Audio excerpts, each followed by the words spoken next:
Hello friends, welcome to Indian study पर आपका स्वागत है। दोस्तों, आज की इस वीडियो में मैं आप लोगों के लिए पॉलिटी का टेस्ट लेकर के आया हूं, जो कि आपके आने वाले एग्जाम यूपीएसआई के लिए बेहद इंपॉर्टेंट है। वीडियो को एंड तक जरूर देखिएगा, क्योंकि लास्ट में मैं आपसे क्वेश्चन ही पूछूंगा और उसका आंसर आपको कमेंट बॉक्स में बताना होगा। साथ ही साथ इस वीडियो की पीडीएफ डिस्क्रिप्शन में टेलीग्राम चैनल का लिंक दिया हुआ है, वहां से आप प्राप्त कर सकते हैं। पहला क्वेश्चन आपके सामने, निर्वाचन तंत्र के रूप में अनुपातिक प्रतिनिधित्व प्रणाली में या पद्धति में सुनिश्चित होता है क्या? ये अनुपातिक प्रतिनिधित्व प्रणाली जो होती है, ये राष्ट्रपति और उपराष्ट्रपति का जो राष्ट्रपति का जो चुनाव होता है, उसमें ये जो है वो यूज की जाती है। जितने भी कैंडिडेट खड़े होते हैं, सभी को आपको चुनना होता है, वो भी वरीयता क्रम के अनुसार। तो उसी को ही अनुपातिक प्रतिनिधित्व प्रणाली होती है। फिर इसके दो फॉर्मूले भी होते हैं, जिनसे समान अनुपातिक करते हैं, यानी कि इनका जो वोट होता है उनको समान अनुपातिक के रूप में किया जाता है। तो ये अल्पसंख्यक प्रतिनिधित्व होता है ना। तो यहाँ पर आपका चौथा ऑप्शन करेक्ट हो जाएगा। नेक्स्ट क्वेश्चन, निम्नलिखित नीति निर्देशक सिद्धांतों में से वह सिद्धांत कौन सा है जिसे गांधीवादी सिद्धांत कहा जाता है? देखो, जो डीपीएसपी है उसमें उदारवादी और जवाहरलाल नेहरू के थोड़ी सी विचारधारा और गांधीवादी, ये सभी विचारधाराओं को डीपीएसपी में समाहित किया गया है। तो उसमें यही पूछा है कि गांधीवादी विचारधारा कौन सा है। तो सही आंसर होगा स्वशासन के प्रभावी एक लोग के रूप में ग्राम पंचायतों का गठन, और जो कि अनुच्छेद 40 में है, ग्राम पंचायतों का गठन, जो कि डीपीएसपी के अंतर्गत आता है। निम्नलिखित में से भारत के किस राज्य में विधान परिषद है? जल्दी बताओ। तो आप सभी लोग जानते हैं, लगभग 6 राज्यों में विधान परिषद है ना। तो उसमें से ऐसा कौन सा राज्य है जहां पर विधान परिषद है? तो सही आंसर आपका क्या हो जाएगा सर? महाराष्ट्र। तीसरा ऑप्शन जो है वो आपका बिल्कुल क्या हो जाएगा सर? करेक्ट हो जाएगा। नेक्स्ट क्वेश्चन सर आपके सामने, निम्नलिखित में से कौन सा कथन जो है वो सही नहीं है, यानी कि गलत है? पहला है आपका कि जो उपराष्ट्रपति होता है वो राज्यसभा का पदेन अध्यक्ष होता है, बिल्कुल होता है, तो ये तो सही है। आकस्मिक रिक्तियों के दौरान उपराष्ट्रपति भारत के राष्ट्रपति के रूप में काम करता है, बिल्कुल। अगर कोई इमरजेंसी है और राष्ट्रपति उपस्थित नहीं है तो उपराष्ट्रपति काम करेगा। जब उपराष्ट्रपति भारत के राष्ट्रपति के रूप में काम करता है तो वह राज्यसभा के अध्यक्ष के रूप में काम करना बंद कर देता है, बिल्कुल। ये राज्यसभा के अध्यक्ष के रूप में काम करना बंद कर देता है, जो उपाध्यक्ष होता है वो अध्यक्ष बन जाता है। चौथा है कि जब उपराष्ट्रपति भारत के राष्ट्रपति के रूप में काम करता है, तब उपराष्ट्रपति का कार्य उस व्यक्ति द्वारा किया जाता है जिसका नाम वह प्रधानमंत्री से परामर्श से करता है। नहीं, ये गलत है, जो मैं आपको ऊपर बताया वही सही है। निम्नलिखित में से वह व्यक्ति कौन था जिसे भारत के राष्ट्रपति के रूप में निर्विरोध चुना गया था?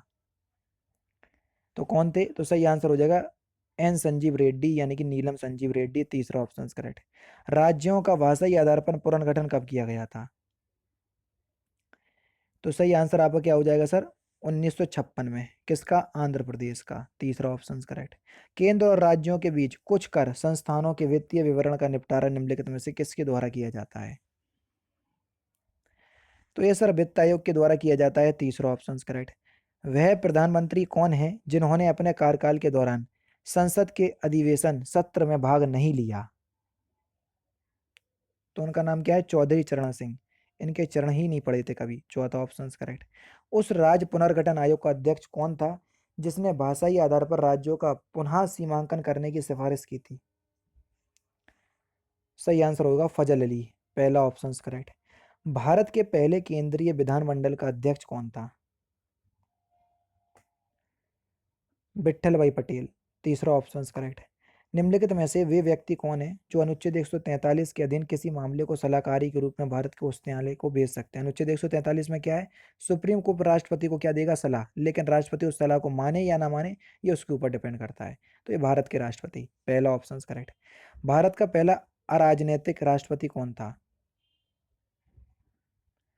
तो सही आंसर हो जाएगा आपका डॉक्टर एपीजे अब्दुल कलाम। यानी कि ये राजनीतिक विशेषज्ञ नहीं थे, राजनीति के क्षेत्र से नहीं थे, तो ये अराजनीतिक राष्ट्रपति थे। दूसरा ऑप्शन करेक्ट। ठीक है। नेक्स्ट क्वेश्चन, किसी धर्म विशेष के संवर्धन के लिए करों के भुगतान की अनिवार्यता से मुक्ति की गारंटी दी गई? तो सही आंसर आपका क्या हो जाएगा? अनुच्छेद 27 में आर्टिकल 27 में कहा गया कि जो ऐसा पैसा जो धार्मिक कार्यों के लिए निर्वहन किया जाएगा या खर्च किया जाएगा, तो उस पर टैक्स नहीं लगेगा, है ना। उच्चतम न्यायालय के सेवानिवृत्त न्यायाधीशों के लिए कहाँ पर वकालत करने की मनाही है? तो सही आंसर हो जाएगा भारत के किसी भी न्यायालय में। दूसरा ऑप्शन करेक्ट। उच्चतम न्यायालय के जो न्यायाधीश होते हैं वो किसी भी न्यायालय में, भारत के यानी कि जो उच्च न्यायालय होते हैं, हाई कोर्ट, वह कहीं भी वकालत नहीं कर सकते। शासन की एकात्मक पद्धति का लाभ है दृढ़ राज्य, यानी कि दूसरा ऑप्शन बिल्कुल करेक्ट। भारतीय संविधान की 8वीं अनुसूची में भाषाओं की संख्या कितनी है? तो कितनी संख्या है? तो सही आंसर 22 भाषाएं है ना। तीसरा ऑप्शन यहाँ पर आपका बिल्कुल क्या हो जाएगा, करेक्ट हो जाएगा। और आपको जानकारी के लिए बता दूं कि अनुच्छेद 343 में जो है वो वर्णित भी है। अच्छा, 8वीं हिंदी है वर्णित, तो ध्यान रखना 343 में नागरिकों और विदेशियों विदेशियों दोनों को प्राप्त है। तो विधिक अधिकार जो है वो दोनों को प्राप्त है, लेकिन अभिव्यक्ति की स्वतंत्रता ये विदेशियों को प्राप्त नहीं है। मंत्री परिषद की बैठक की अध्यक्षता कौन करता है? मंत्री परिषद की बात हो रही है, तो मंत्री परिषद की बैठक की अध्यक्षता करता है प्रधानमंत्री। पहला ऑप्शन करेक्ट। संघीय प्रकार के शासन का एक गंभीर दोष क्या है? इसमें पृथकता का खतरा रहता है सर। पहला ऑप्शन करेक्ट। केंद्रीय मंत्री परिषद के विरुद्ध अविश्वास प्रस्ताव कहां प्रस्तुत किया जा सकता है? केवल लोकसभा में। दूसरा ऑप्शन बिल्कुल करेक्ट। संसदीय प्रकार की सरकार में वह बराबर वालों में पहला होता है, वह कौन है? तो सही आंसर हो जाएगा सर प्रधानमंत्री। दूसरा ऑप्शन जो है वो आपका बिल्कुल करेक्ट हो जाएगा। भारत में निम्नलिखित में से किस पर किए गए खर्च के लिए हर वर्ष बजटीय अनुमोदन लेने की जरूरत नहीं होती? तो सही आंसर हो जाएगा सर प्राकृतिक संकट। दूसरा ऑप्शन करेक्ट। निम्नलिखित में से वह व्यक्ति कौन है जिन्हें भारत का राष्ट्रपति बनने से पहले भारत रत्न का अवार्ड मिला था? तो किसको मिला था? एस राधाकृष्णन। तीसरा ऑप्शन बिल्कुल करेक्ट। भारतीय संविधान नागरिकों के लिए आर्थिक न्याय किसके माध्यम से सुनिश्चित करता है? आर्थिक न्याय देखो, सुनिश्चित करने की अगर हम बात करें तो वो डीपीएसपी में है। चौथा ऑप्शन करेक्ट। लेकिन इसकी झलक आपको प्रस्तावना यानी कि preamble में देखने को मिलेगी, है ना। अगर आप प्रस्तावना पढ़ेंगे तो वहां पर सामाजिक, आर्थिक और राजनीतिक न्याय की बात की गई है, और आर्थिक न्याय को सुनिश्चित करने की बात जो है वो डीपीएसपी में कही गई है।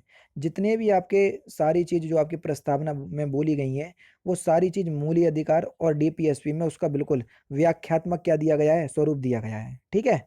लास्ट क्वेश्चन, निम्नलिखित में से कौन सा प्रशासन पर विधायी नियंत्रण के अंतर्गत नहीं आता? तो इस क्वेश्चंस का आंसर आप जो है मुझे कमेंट बॉक्स में बताएंगे।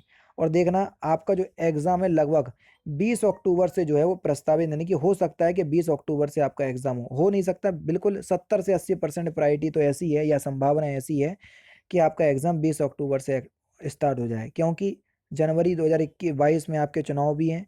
तो ये लगभग 10 से 15 दिन के, 20 दिन की बात चल रही है कि 20 दिन के अंदर हम जो है वो एग्जाम निपटा भी देंगे।